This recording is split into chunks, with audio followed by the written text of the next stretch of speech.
Oh my gosh. It's cold. So Rich has been in the water for, I don't know, like 5 minutes now. This is Georgian Bay and it's all rock. So at any point in the year, the water like never gets warmer than 14 degrees. It's not that bad. It's only like 8 degrees. So yeah, the water is only 8 degrees and it really never gets warmer than that. But on the other side of this water, let me flip around. We have this really awesome photo spot. If we go over there and maybe get a reflection and maybe stand like right there. So I'm actually gonna jump in. So while I wade through the water, let me explain to you this photo idea. Whenever you're composing a photo, you want to look for multiple elements. So you want to look for a foreground. Oh boy, it's really slippery. We've got all these rocks, all this water. You want a mid-ground. Now in this case, we've got all these rocks around the edge of the cave. That's our mid-ground. You want a background. You can't see it right now because it's blown out, but it's the sky out there. And then you want a subject. So the idea is that we're going to take, I don't know, one of us, maybe I'll go stand in for the photo as the subject. And with all those elements combined, plus the reflection, so we kind of get that double subject effect, I'm really hopeful this will be an amazing photo.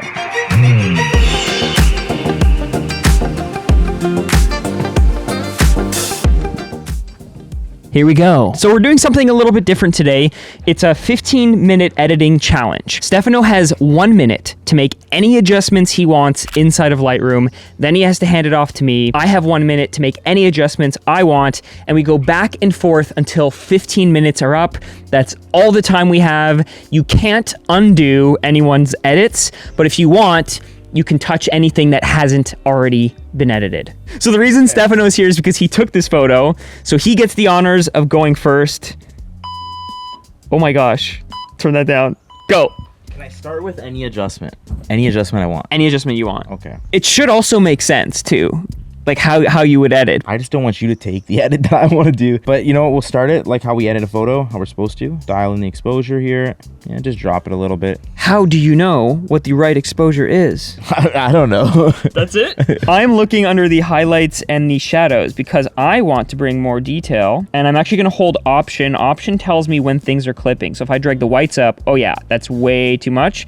But then what I can do, I can bring the highlights back down. Do I want to bring the blacks down? No, I don't want to clip them too much. So I'm gonna leave them right where they were. Maybe raise the shadows. I got some time. Raise the shadow. So we went from, oh, what the heck? Why is it doing that? I think that's it. Finished early. Okay, it's my turn. Do you have any presets on here? Do you have my new daffodil preset? No, I don't. Honestly, I do use presets when I edit just because I'm all about efficiency and getting an edit done faster. I mean, it's nice to see your options, but it's also nice to edit it manually. Yeah. I mean, you got 30 seconds here to edit it manually. Okay, I feel like, yeah, I feel like presets are cheating. Manually, I'm going to go into the HSL, zoom into our rock here. It's looking too yellow, too green. And dial this in, something like that. Keep in mind the skin tones. Go down to our blue. I think that's it. That's all I want to do. The greens. Can I get the greens in time? Okay, 5 that's seconds. it. That's it. Houston. Okay.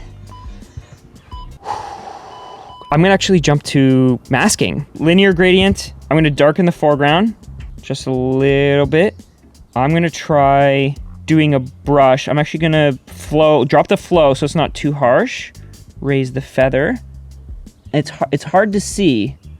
We're gonna do some like vignetting, just some manual vignetting. Do I have enough time to do subject select? Select subject? 18 seconds. Select sky. No, I didn't want to do that. Wait, hold on. I'll do it anyways. Drop the highlights. That matches a little bit. Can I do people? Select people? Oh my God. No people found. There's some people right there. 3 okay, seconds. that's it. That's all I got. You're done. Here you go. Sorry, I didn't close the tab. Okay. I'm going to actually go back into the HSL, like, what are these called? Windows? Sliders. And I'm going to go into the, so I made the hue slider adjustments. I'm going to the saturation. I'm dialing back the blues a little bit. Okay, They're too much. I can get on board for that. There's no other colors really in this photo other than aquas and oranges. You could like boost the oranges. That's probably it, honestly. You got a good. A little boost to the oranges. Magentas and purples are not doing anything in this image. Reds aren't affecting anything. Yellows are a big difference, but maybe just boost the yellows a little bit. 2. That's it. I'm happy with that. Okay.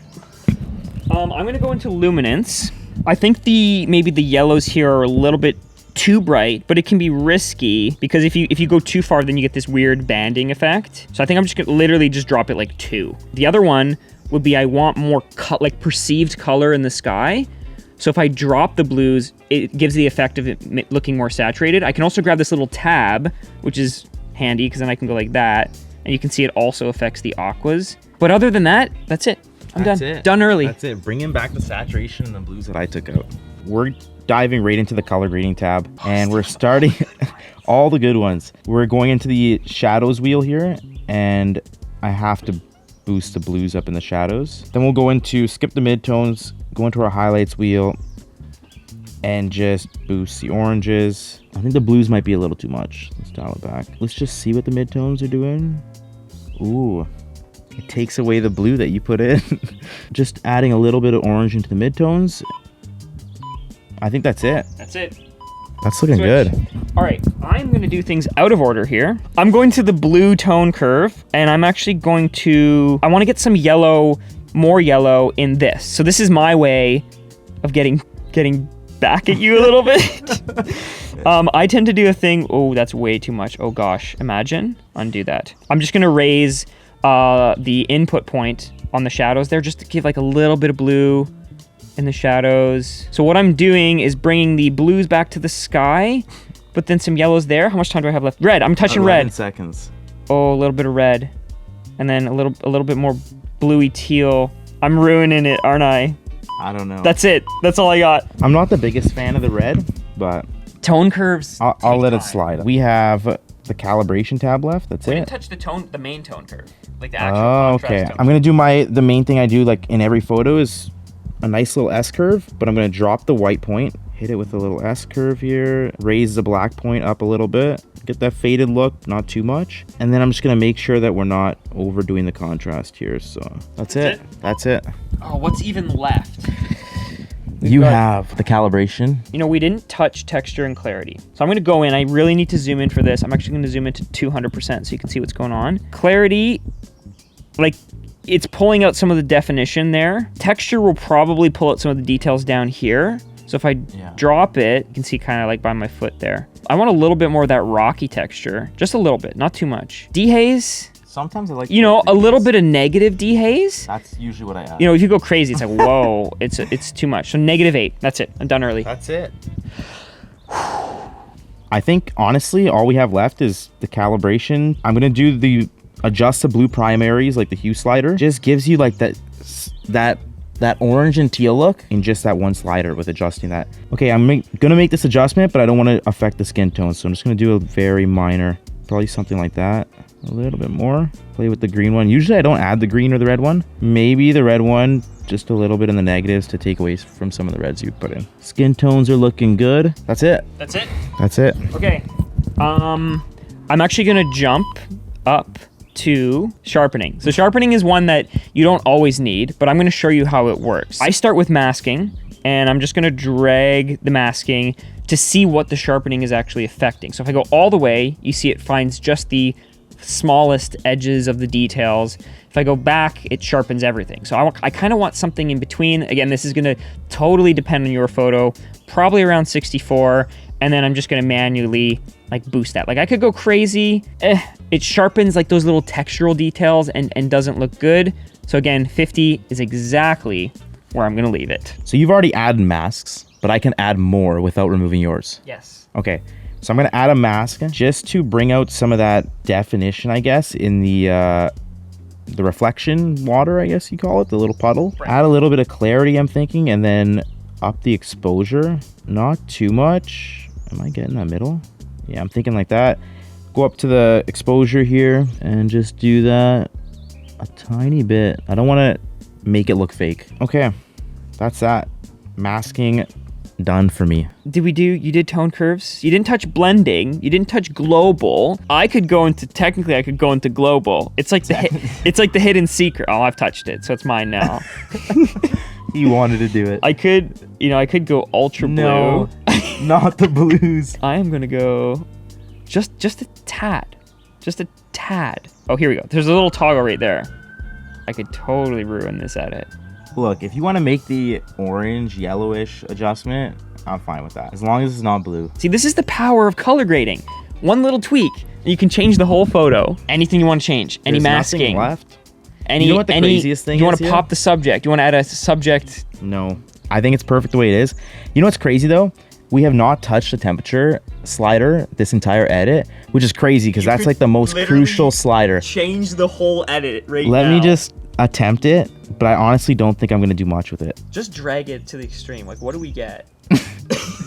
You don't do that. It's too much, too much. Honestly, if we just drop it the tiniest bit into the blues, cool it up a little bit. You just brought all the blues back. No, just a tad bit. Like we went literally down from 53, this is Kelvin? Yeah. 5300 Kelvin to 52. That's it, that's a photo. I get one more. You get one more? I get one more. I'm actually gonna do a crop because it is a little bit, you took this photo a little, like it's straight, but it's not perfectly centered. So I'm actually gonna lock and just drag that in. And I think, Is that centered to you? I think that's centered. That's it. The only other thing I would do is if you're doing multiple edits for different platforms, go back to your library tab, right click on it, and you can say create virtual copy. Now you have 2 copies with all your edits and all the same things done. And I can actually grab this and change to 4:5. And now I have the same crop, but for Instagram. Done. So this is where the edit ended up. And if you hit the backslash, that's where it was before. Like it looks pretty good, but when you see the edit, you're like, oh, yeah, it looks pretty good. Which is kind of weird because it didn't look like that in camera, but it is a little bit overexposed. That's what happens when you bring in the raw file. It is ever so slightly different between the way the camera reads it and the way the Lightroom reads it. Yeah. Anyways, that's it for this one. If you enjoyed these quick 1-minute edits with friends, let me know in the comments down below. I'd love to do more of them because I think it's a really fun take on Lightroom editing. And if you want to see more videos like this, make sure you hit the subscribe. And until the next one, what do we say? Go shoot photos. Go shoot photos.